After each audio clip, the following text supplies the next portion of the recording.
नमस्ते बच्चों। तो नेक्स्ट टॉपिक है नीड ऑफ एनवायरमेंटल कंजर्वेशन, कि जो एनवायरमेंटल को कंजर्व करना क्यों जरूरी है, क्या नीड है, क्यों जरूरी है। अब आप ही सोचो कि एनवायरमेंट को कंजर्व करना क्यों जरूरी है। अगर हमने एनवायरमेंट को कंजर्व नहीं किया तो देखिए, हमने जैसे प्रीवियस इसमें देखा कि एक पे दूसरा डिपेंड होता है, यानी फूड चेन के लिए, या फिर पोल्यूशन की अगर हम बात करें तो पोल्यूशन कितना ज़्यादा बढ़ रहा है। तो इन सारा जो इफेक्ट है वो किस पे होगा, जो आने वाली फ्यूचर जनरेशन है या हम पे है, इसका इफेक्ट होने वाला है। प्लांट पे होगा, एनिमल्स में होगा। बहुत सारी जो स्पीसीज है प्लांट्स के, एनिमल की, वो एक्सटिंक्ट हो रही है, ख़त्म हो रही है। तो ये सारे इफेक्ट जो है वो उसी वजह से हमें जो है वो इन्वायरमेंटल को कंजर्व करना बहुत ज़रूरी है। देखिए यहाँ पे क्वेश्चन भी है, why it is said that pollution control is important.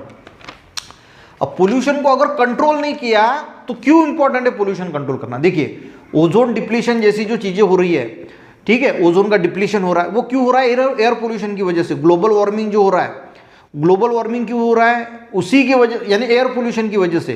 तो ऐसे ये जो डिजास्टर है, ये डिजास्टर नहीं, ये जो चेंजेस है, ओजोन डिप्लीशन है, ग्लोबल वार्मिंग है, एसिड रेन है, वो अगर होता ही गया, अगर मान के चलो कि ओजोन का डिप्लीशन हुआ तो जो इंसान है या एनिमल्स हैं, हमें कैंसर हो सकता है, स्किन का कैंसर हो सकता है, अल्ट्रावायलेट रेडिएशन आएगी तो कितनी दिक्कत हो जाएगी।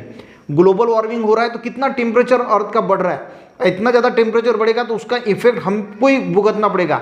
एसिड रेन होगा, उसका भी इम्पैक्ट हम ही होगा।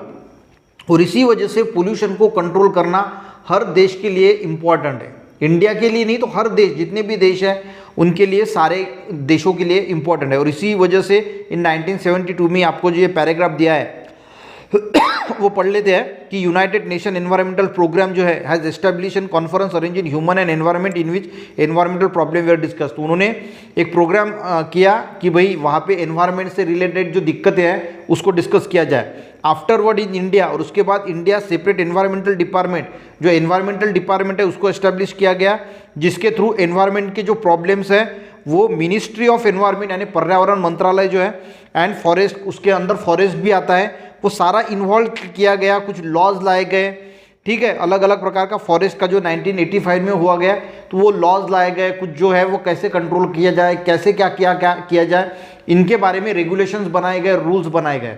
तो वो पर्यावरण मंत्रालय स्पेसिफिकली जो एनवायरमेंट पे, उसी पे काम करता है, ठीक है। तो यहाँ पे थ्योरेटिकल पार्ट है, उसको पढ़ लेते हैं। देखिए, general public is not aware about the rule of environmental conservation.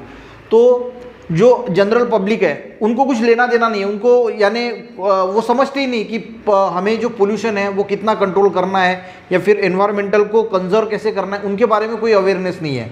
और ये अवेयरनेस अगर हमें लानी है तो बचपन से उसको लाना पड़ेगा।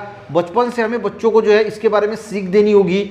जो बुक्स है, जो यानी जो अभ्यासक्रम होता है उसमें जो एनवायरमेंट का सब्जेक्ट लाना पड़ेगा, और बचपन से, यानी जब नर्सरी KG1 KG2 से हमें सिलेबस में जो इंक्लूड करना पड़ेगा, तब जाके जो है वो जब बड़े होंगे तब उनको जो है वो उसके बारे में अवेयरनेस आएगी कि हाँ यार, एनवायरमेंट को हर पर्सन की जिम्मेदारी है, उनको समझ में आएगा। There should be the large scale participation of people in the environment conservation. Environment conserve करने के लिए लार्ज स्केल पे लोगों का पार्टिसिपेट होना बहुत ज़रूरी है। It will be possible to answer the environmental problem only if environmental protection conservation became an effective public movement. For this purpose, यानी एनवायरमेंट जो है वो प्रोटेक्ट अगर करना है तो पब्लिक का पार्टिसिपेशन होना ज़रूरी है। और उसके लिए वैल्यू ऑफ लाइफ, उनका जो एटीट्यूड है वो एनवायरमेंट के बारे में पॉजिटिव बनाना, affection towards environment, knowledge about it, उसका नॉलेज होना इंपॉर्टेंट है। ETC should be indicated among the childrens their childhood. तो चाइल्डहुड से ही बच्चों में एनवायरमेंट के बारे में पॉजिटिव एटीट्यूड, उसको कैसे कंजर्व करना है, हमें क्या करना है, क्या नहीं करना है, इन सारी चीज़ों के बारे में उनको जो है वो सिखाने की बहुत ज़रूरी है। This will help to make the future generation more aware. और इसकी वजह से क्या होगा, फ्यूचर जो जनरेशन आएगी, क्योंकि बच्चे ही बड़े होंगे, वही फ्यूचर है, तो फ्यूचर जनरेशन में बहुत ज़्यादा एनवायरमेंट के बारे में अवेयरनेस जो है वो हो जाएगी। Awareness and protection, to make the generation aware about the environmental conservation and protection. So as to achieve this it is necessary to increase the awareness through education. और ये हम कैसे कर सकते हैं, देखिए, हर एक तो एजुकेशन तो ज़रूर लेगा, तो एजुकेशन के थ्रू हम जो है कुछ फिल्म्स ऐसी बनाई जा सकती है जो बच्चों को अट्रैक्ट करे, ठीक है। जैसे कुछ तारे ज़मीन पर जैसे फिल्म्स आती है जो यानी बच्चों के लिए एक मोटिवेशन होता है, पेरेंट्स के लिए मोटिवेशन होता है, अगर वैसे ही कुछ एनवायरनमेंट के बारे में अगर फिल्म्स बनाई जाती है तो वो भी लोगों को भी अवेयर करेगी, बच्चों को भी अवेयर करेगी। एजुकेशन के थ्रू जो है वो हम कर सकते हैं। टुडे ऑल द डेवलप, देखिए ये थ्योरेटिकल पार्ट है, आप अपने मन से इसके आंसर जो है वो लिखना है, ऐसा नहीं कि बुक में जितना दिया है आप अपने माइंड में सोच विचार करके और क्या क्या हम कर सकते हैं कि एनवायरनमेंट बच्चों में अवेयरनेस लाने के लिए, लोगों में अवेयरनेस लाने के लिए हम क्या क्या कर सकते हैं, तो ये सारा आप अपने मन से भी इसमें इंक्लूड कर सकते हैं। Today all the develop and developing under develop countries have accepted the responsibility of environmental protection, यानी जो डेवलप कंट्री है, अनडेवलप है, डेवलपिंग स्टेज में है, वो सारे कंट्रीज जो है वो एनवायरमेंट के पीछे पड़ी है उनके प्रोटेक्शन के लिए, क्योंकि पता है अगर हम आज एनवायरमेंट को प्रोटेक्ट नहीं करेंगे तो आगे आने वाला जो फ्यूचर है वो बहुत खराब रहने वाला है, यानी बहुत ज़्यादा डिसीजेज बढ़ जाएंगी, क्योंकि अगर पोल्यूशन होगा तो बहुत ज़्यादा डिसीजेज बढ़ेगी, तो बहुत ज़्यादा हेल्थ रिलेटेड प्रॉब्लम होगी और सारी दिक्कतें जो है वो आएगी। ठीक है, their effect are the direction they have been define the future plans about the environmental protection and constitute necessary law, तो उसके बारे में कुछ लॉज लाना जरूरी है, स्ट्रिक्ट लॉ भी होना जरूरी है, तो इन सारी चीज़ों के बारे में हमें सोचना है। देखिए nowadays we are observing the environmental, hello, nowadays we are observing the environmental degradation everywhere. Complete the flow chart given beside with the help of environment. यहाँ पे आपको एक चार्ट दिया है वो कंप्लीट करना है। देखिए need of environmental conservation, environment को कंजर्व करने की जरूरत क्यों है, तो सबसे पहले यहाँ पे लिखा है to maintain the balance in nature. अगर हम एनवायरमेंट को कंजर्व नहीं करेंगे तो जो नेचर का बैलेंस है वो बिगड़ जाएगा। दूसरा यहाँ पे लिखा है to solve the natural and artificial problem, जो भी नेचुरल दिक्कतें हैं, ठीक है, जैसे फॉरेस्ट फायर है, अर्थक्वेक है, वोल्केनो है, जो आर्टिफिशियल प्रॉब्लम है उसको सॉल्व करने की भी ज़रूरत होती है। ठीक है, और उसके लिए एनवायरमेंटल कंजर्वेशन बहुत ज़रूरी है। अगर हमने एनवायरमेंटल को कंजर्व किया तो बहुत सारी आर्टिफिशियल और नेचुरल प्रॉब्लम जो है वो सॉल्व हो जाएंगी, क्योंकि कहीं ना कहीं नेचुरल प्रॉब्लम भी जो होती है उसके पीछे भी हमारा कहीं ना कहीं हाथ है। ठीक है, अगर हम देखें तो बड़े बड़े डैम्स बनाए जा रहे हैं, उसकी वजह से कभी कभी अर्थ का रोटेशन का एक्सिस थोड़ा सा चेंज हो जाता है, तो बहुत दिक्कतें आती है इस थोड़ी थोड़ी चीज़ों की वजह से।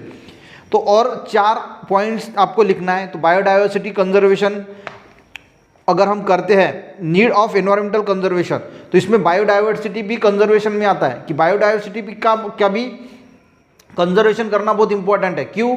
क्योंकि देखिए बायोडाइवर्सिटी बहुत इंपॉर्टेंट है, अगर बायोडाइवर्सिटी नहीं रहेगी तो एनवायरनमेंट में बहुत दिक्कतें आएगी।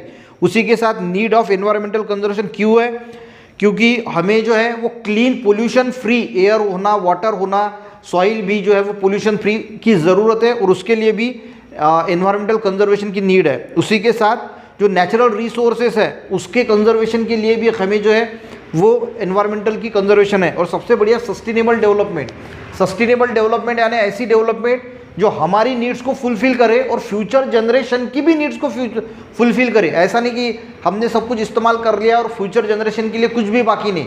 तो ऐसी डेवलपमेंट यानी हमारी भी नीड फुलफिल हो जाए और फ्यूचर जनरेशन की भी नीड फुलफिल हो जाए। और इसीलिए जो रिन्यूएबल सोर्स ऑफ एनर्जी है, जैसे सोलर एनर्जी है, विंड एनर्जी है, उसका ज़्यादा से ज़्यादा अगर हम इस्तेमाल करेंगे तो जो नॉन रिन्यूएबल सोर्स है जैसे कोल है, ऑयल है, तो ये फ्यूचर जनरेशन के लिए भी बचा रहेगा, क्योंकि कोल ऑयल को बनने के लिए बहुत समय लगता है। ऐसा तो है नहीं कि 1-2 साल में बन गए, हज़ारों करोड़ों साल लगते हैं, तो वो खत्म हो जाएगा एक दिन। तो फ्यूचर जनरेशन के लिए वो भी रहना चाहिए। और इसी वजह से अगर हम सोलर एनर्जी तो खत्म होने वाली है ही नहीं, तो सोलर एनर्जी है, विंड एनर्जी है, जियोथर्मल एनर्जी है, इसका अगर हम यूज़ करेंगे तो फ्यूचर जनरेशन के लिए अच्छा कुछ हम बचा सकते हैं।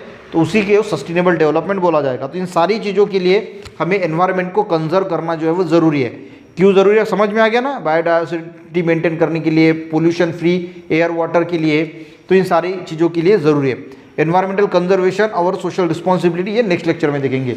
तो ये एनवायरमेंटल कंजर्वेशन का जो नीड क्या है वो आपको समझ में आ गई होंगी कि क्यों नीड है। क्योंकि हमें देखिए एयर, वाटर, सॉइल ये क्लीन चाहिए, ठीक है, सस्टेनेबल डेवलपमेंट चाहिए, बायोडाइवर्सिटी चाहिए। इन सारी चीज़ों के लिए हमें एनवायरमेंटल कंजर्वेशन की बहुत ज़रूरी है। अगर हम एनवायरमेंटल को कंजर्व नहीं करेंगे तो एयर, वाटर, सॉइल सब खराब हो जाएगा, पूरी अर्थ दिन ब दिन बहुत ज़्यादा खराब हो जाएगी, तो हमें अच्छा पीने का पानी भी नहीं मिलेगा। ठीक है, तो इन सारी दिक्कतों का सामना अगर हम कंजर्व नहीं करते एनवायरमेंट को तो हमें भुगतना पड़ेगा। और इसी वजह से एनवायरमेंट को कंजर्व करने की नीड बहुत ज़रूरी है। ठीक है, वीडियो अच्छा लगे एक लाइक ज़रूर करना, अपने दोस्तों को भी शेयर करना, चैनल पे नए ज़रूर सब्सक्राइब करना। मिलते हैं नेक्स्ट वीडियो में, तब तक के लिए जय हिंद।